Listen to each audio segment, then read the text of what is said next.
Awareness के बाद ज़िंदगी कैसे जीनी है। अगर तुम ये वीडियो देख रहे हो और तुम्हारे मन में ये सवाल चल रहा है कि अब मैं अवेयर हो चुका हूँ या चुकी हूँ, पर अब आगे क्या, तो ये वीडियो तुम्हारे लिए है। क्योंकि मैट्रिक्स को समझना एक अलग चीज़ है, लेकिन मैट्रिक्स के बाद ज़िंदगी कैसे जीनी है ये कोई नहीं बताता, और यहीं पर ज़्यादातर लोग अटक जाते हैं। जैसे इंसान अवेयर होता है, सबसे पहले जो चीज़ आती है वो इनलाइटनमेंट नहीं होती, कन्फ्यूजन होती है।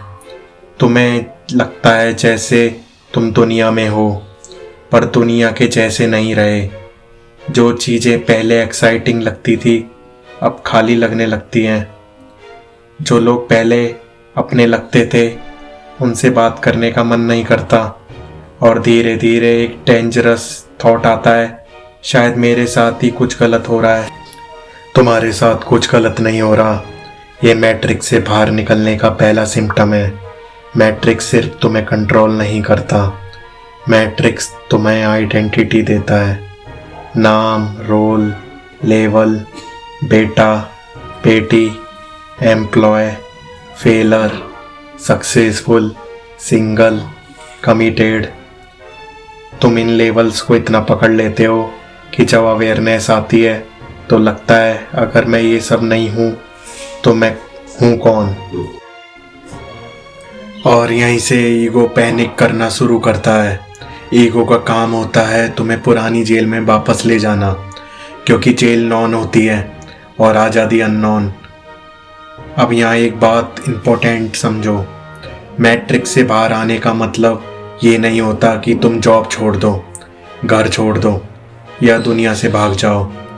ये सब भी मैट्रिक्स का ही एक और ट्रैप होता है। असली मैट्रिक्स ब्रेक होती है। बहुत लोग जैसे ही थोड़ा सा ज्ञान मिलता है सोचने लगते हैं अब मैं सबसे अलग हूँ। ये स्पिरिचुअल ईगो है, और ये पहले से ज़्यादा डेंजरस होता है। याद रखना, मैट्रिक्स का लास्ट लेवल ईगो होता है।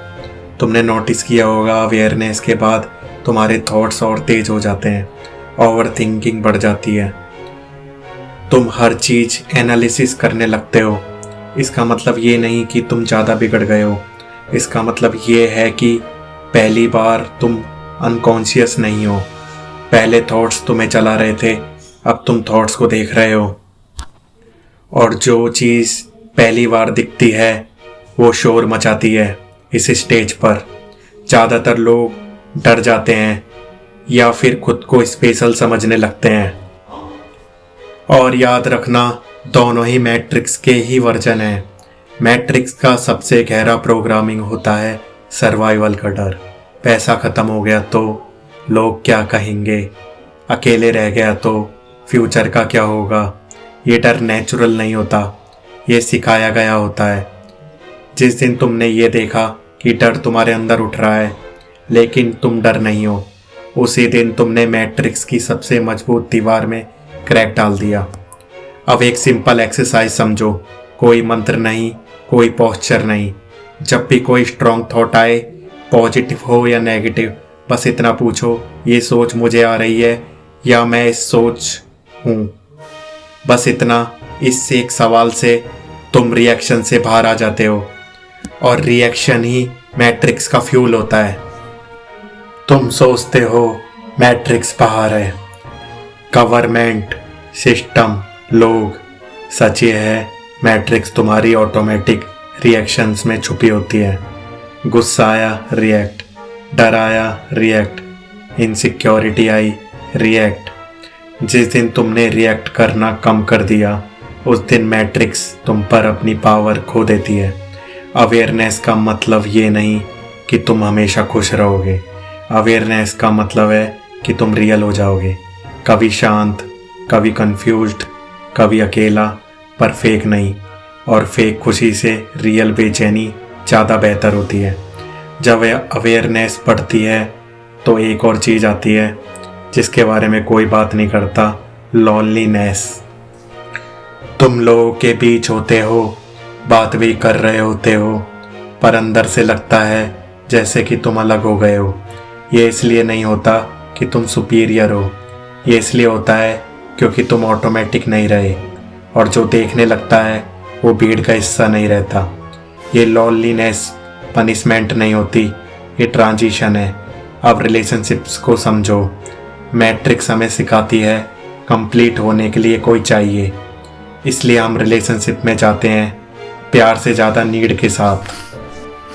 अवेयरनेस के बाद ये नीड दिखने लगती है और तब या तो रिलेशनशिप टूट जाता है या फिर पूरी तरह बदल जाता है, क्योंकि अवेयर इंसान किसी को यूज़ नहीं कर सकता, ना इमोशनल सिक्योरिटी के लिए ना वैलिडेशन के लिए। मैट्रिक्स चाहती है तुम डिपेंडेंट रहो, पैसा, पार्टनर, स्टेटस, अप्रूवल। अवेयरनेस तुम्हें डिपेंडेंट से रेस्पॉन्सिबल इंसान बनाती है और रेस्पॉन्सिबिलिटी हैवी होती है। इसलिए लोग कहते हैं ज़्यादा सोचना बंद करो, पर सच ये है तुम ज़्यादा नहीं सोच रहे, तुम पहली बार सच देख रहे हो। अवेयरनेस का फाइनल टेस्ट होता है क्या तुम बिना किसी को कन्विंस किए अपनी शांति में रह सकते हो? क्या तुम बिना प्रूफ दिए अपनी सच्चाई जी सकते हो? अगर हाँ तो समझ लेना मैट्रिक्स तुम्हें देख रही है पर छू नहीं पा रही। अगर तुम यहाँ तक आए हो और तुम्हें लगा हो ये बातें सुनने वाली नहीं महसूस करने वाली हैं, तो शायद तुम सिर्फ व्यूअर नहीं हो। इसलिए इस चैनल का नाम स्पिरिचुअल डोर है, क्योंकि यहाँ बाहर की दुनिया बदलने की बात नहीं होती, यहाँ अंदर का दरवाज़ा खोलने की बात होती है। अगर तुम्हें इस वीडियो में कहीं भी खुद को पहचाना हो तो कमेंट में सिर्फ इतना लिखो, मैं रेडी हूँ, और चैनल को सब्सक्राइब करो, बेल आइकन दबाओ, वीडियो को लाइक करो एंड शेयर करो।